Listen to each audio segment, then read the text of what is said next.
Hola, ¿qué tal? Mi nombre es Osmar González y en esta ocasión hablaremos sobre el sistema educativo mexicano. El término sistema de educación en México hace referencia a la estructura, los principios, las normas y procedimientos que rigen la manera que se forman los nuevos integrantes de la sociedad en este país. La SEP, Secretaría de Educación Pública, es la institución encargada de administrar los distintos niveles educativos del país desde el 25 de septiembre de 1921, la cual es la fecha de su creación.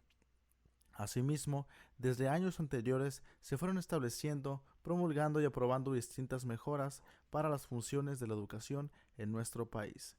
En el año 1857 surge el sistema educativo mexicano, haciendo énfasis en la constitución política. Los diputados que la redactaron y votaron fueron los liberales, la cual fue jurada el 5 de febrero de 1857. En ella se logró establecer la federación como forma de gobierno y se vino a aceptar sin limitación de tolerancia de cultos, suprimiendo la religión del Estado. Tocante a los derechos del hombre, reconoció la libertad de pensar y escribir, la libertad de trabajo y enseñanza.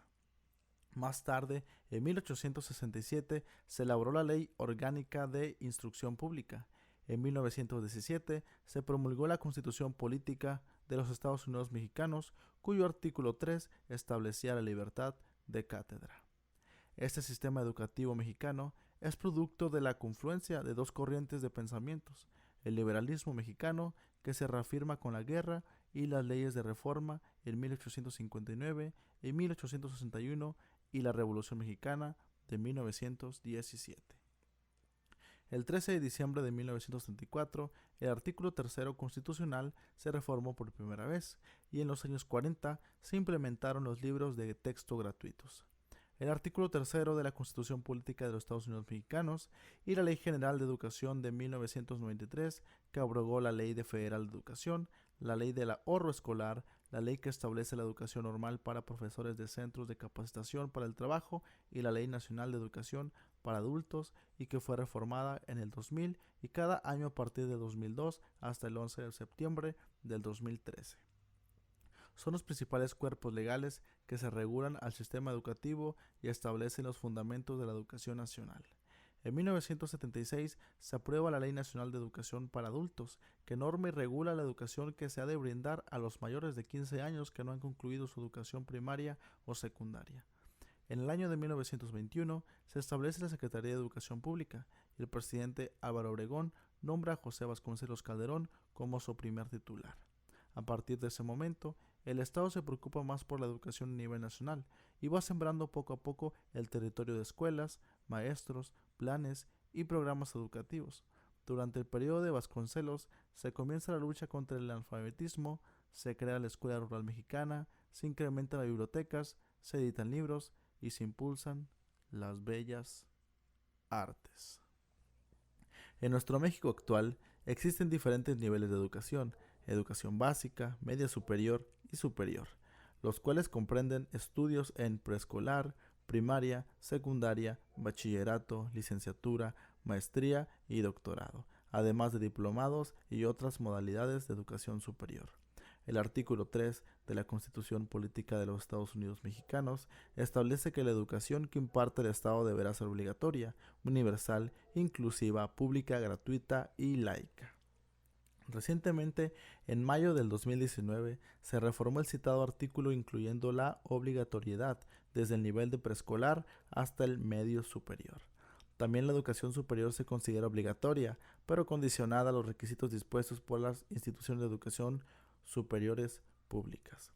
Esas condiciones pueden ser consecuencia de las problemáticas que presenta el sistema educativo actual, que por otro lado se tiene la ligera ventaja que ya están siendo detectadas, y por esa parte eso ayuda a buscar soluciones.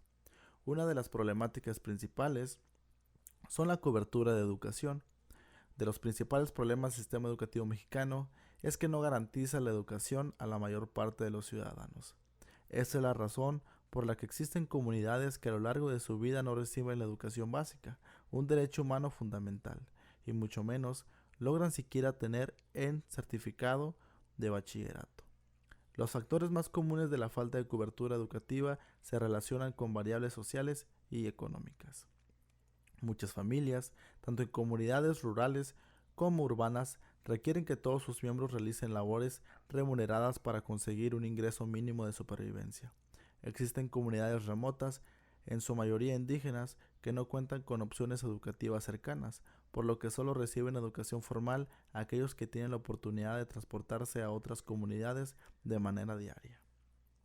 Aunque es cada vez menos frecuente, en las familias todavía existe la costumbre de limitar los alcances educativos en las niñas, centrando los esfuerzos únicamente en la preparación académica de los varones. Esto tiene como consecuencia no solo el rezago educativo femenino, sino que las niñas presentan un menor desempeño en materias como matemáticas y ciencias naturales. La calidad educativa. La calidad educativa también es otro problema que merma la calidad, que es la falta de preparación de los maestros. A pesar de que existen pruebas evaluativas de desempeño docente, sigue existiendo cierta carencia en cuanto a actualización y formación académica. Es importante garantizar que los contenidos que están recibiendo los ciudadanos cuentan con el mínimo satisfactorio en cuanto a relevancia y pertinencia. La calidad de dichos contenidos, sobre todo en la educación pública, podría disminuir las posibilidades de los estudiantes para continuar preparándose y repercutir en la continuidad, desarrollo económico y social de la población mexicana. La falta de recursos e inversión en infraestructura para la educación, las escuelas públicas, sobre todo en comunidades rurales, tiene muy pocos recursos económicos para su mantenimiento y optimización, dejando de lado necesidades básicas como baños funcionales y electricidad en las aulas. Necesidades educativas como el acceso a equipos de cómputo, a instalaciones elementales para la inclusión de alumnos con discapacidades. Como anteriormente se comentó, también la educación superior se considera obligatoria, pero es condicionada. Muchas veces las condiciones la educación es un factor de cambio determinante para el desarrollo en cualquier país. De la juventud. Por esto, piensan que seguir estudiando existe un compromiso generalizado puede ser una pérdida de tiempo. Todos podemos poner nuestro granito de arena, desde los gobiernos con mejores políticas públicas, ingresar a trabajar, los docentes con una formación continua y para los ciudadanos con un seguimiento dejar de estudiar y seguir trabajando. Piensan que educativo. El seguir estudiando, seguir preparándose es un gasto innecesario, es pérdida de tiempo. Pero si nos diéramos cuenta que entre mayor preparación académica tengamos, será mayor la puerta abierta para generar ingresos, para nuevas oportunidades y para crecimiento en la sociedad. Muchas veces se mira la educación como un gasto. Sin embargo, la educación es meramente inversión. Todo dependiendo de cómo lo veas, todo dependiendo de cómo lo manejes. Pero la educación ciertamente no es gasto, sino que es inversión.